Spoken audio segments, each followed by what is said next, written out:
la luta, on a plutôt un état d'esprit d'être au-dessus. Parce que la lutte, c'est plus pratique d'être au-dessus, parce qu'on a moins de grip, moins d'options qu'on a au jutsu. Pour les gradés, on voit bien que dès qu'on commence à travailler avec des lapels, c'est mieux d'être en dessous. Quand on commence à travailler avec le gi, c'est intéressant d'être en dessous. D'ailleurs, fondamentalement, le Gracie Jutsu, c'était vraiment ça. C'était, on montre que la garde est supérieure au reste. Celui qui a changé ça, c'était Carson Gracie qui avait dit ah non, en fait, au-dessus, c'est quand même vachement mieux. Et si en plus, tu as du poids en plus, c'est vraiment mieux. Nous, en luta, vu que ça vient de la lutte, l'idée d'être au-dessus est totalement normale. Est-ce que vous avez déjà vu un lutteur sur le dos? Non. Quand ça arrive, c'est que c'est mauvais, parce que je l'ai perdu en fait. Exactement. Il n'y a pas de lutte en fait depuis le dos. Et vu que nous, on a un dérivé de la lutte, en luta, bah, être sur le dos, ça a peu de logique. Même si maintenant, c'est tellement laid avec le jiu-jitsu, le grappling, les différents systèmes, on a des mecs qui sont des monstres. Mais la plupart du temps, ils vont souvent attaquer les clés de jambes. On revient sur un autre basique où on a du gros grip. Toute une question de capacité à gripper en France. Là, on va quand même bosser en dessous et on va prendre un système qui vient de Tense Planet Jiu-Jitsu, donc qui est en fait une variable du Jiu-Jitsu, qui a développé Eddie Bravo. Donc Eddie Bravo, c'était un mec qui a, vous pouvez voir un de ses combats où il a soumis, comment il s'appelait, le petit Roy Gracie à ADCC. Genre, il lui fait un triangle, personne s'y attendait. Et bon, il est ultra souple et tout, mais il a surtout développé toute une manière de bosser qui est très intéressante, notamment à partir du lockdown. Donc là, on prend l'outa livre d'en dessous, en ayant une outa livre peu mobile. Il faut prendre en considération. Le lockdown, c'est pas le truc le plus mobile que vous aurez.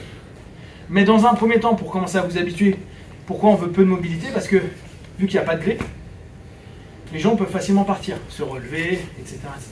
Donc le lockdown permet de créer une base qui reste stable, sans que le mec fuit toutes les 10 secondes. Surtout que là, on a des rash guards, mais quand vous combattez torse nu, quand ça glisse à mort, c'est une galère de maintenir le partenaire. Donc, demi-garde, on l'a déjà vu sur la forme Jutsu. Là, on va travailler sur cette demi-garde. Ça, c'est la notion basique, ok? Je ne reprends pas les principes de base, on ne va pas se faire cross-fessier, etc. Mais vous allez voir quelque chose qui est assez intéressant. C'est que là, je vais chercher à l'inverse souvent de ce que je fais en demi-garde, à ce que le gars vienne sur moi. Et encore plus étrange par rapport à une notion pure de Jujutsu, j'accepte d'être sur le dos. Et alors là, on se dit, il y a un problème. D'accord? Donc, on est là. Moi, ce que je vous invite à faire au départ, et commencer sans trop de pression, c'est commencer à mettre juste votre grip ici. D'accord? Donc, on est là. Lui, il va avancer. Pourquoi maintenant m'écraser? Voilà. Ouais, je suis content. Vas-y, il peut même penser en crossfit. Donc, tout ce qu'il faut absolument pas faire en Jujutsu. Vous êtes d'accord? Je vous casse les couilles en Jujutsu pour dire ça. Et là, je vous dis, on le fait. Ok? Donc, cette jambe-là, elle va rentrer à l'intérieur. Ok? Donc, vu que je veux qu'elle rentre à l'intérieur, bah, je vais retirer l'autre un instant. On est d'accord? Ouais. Ok.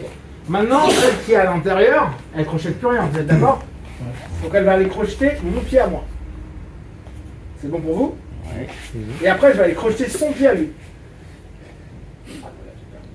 Ouais. D'accord. Vous avez vu quand d'un coup ça change. C'est bien, c'est chiant. Donc, je reprends. Garde fermée, demi-garde fermée, vous êtes tous d'accord, oui? Ouais. J'ai mes deux jambes sur l'extérieur. Ouais. Ma jambe qui est plus à l'extérieur, c'est la première que je vais faire rentrer. Vous êtes d'accord? Ouais. L'autre jambe, qui n'a plus rien à faire, elle va venir dans un premier temps fermée, être fermée. Et après, elle va elle-même aller travailler. C'est bon? Ouais. Donc, là, le partenaire, je vais commencer à lui créer une tension, une contrainte, et surtout, je vais commencer à le lever vers le haut. Donc, je suis là, j'utilise mon grip, et je vais lever. Ah, tu lèves tout. Tu lèves Ouais, tout. c'est pour ça que souvent c'est dur, c'est que j'ai pas. Donc là, je suis obligé de partir gauche-droite, d'accord? Ouais.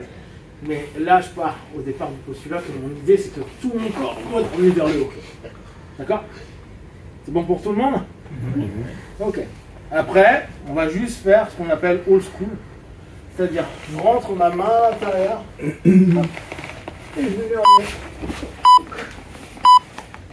Ouais, c'est plus simple. Mais je vais juste le faire tourner, d'accord? Donc,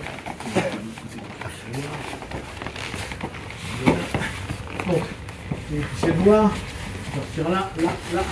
On va faire plombé au départ, ça sera plus simple. Je Face à l'intérieur, vous connaissez, c'est comme quand on va prendre notre pendulum. Je fais attention à cette notion-là. Donc, je vais le lever, hop, l'emmener, casser son mon appui, et le ramener. Vous constaterez que je n'ai pas lâché mon abdomen. D'accord. Et après, on tape le gars. Ok? Allez, c'est parti.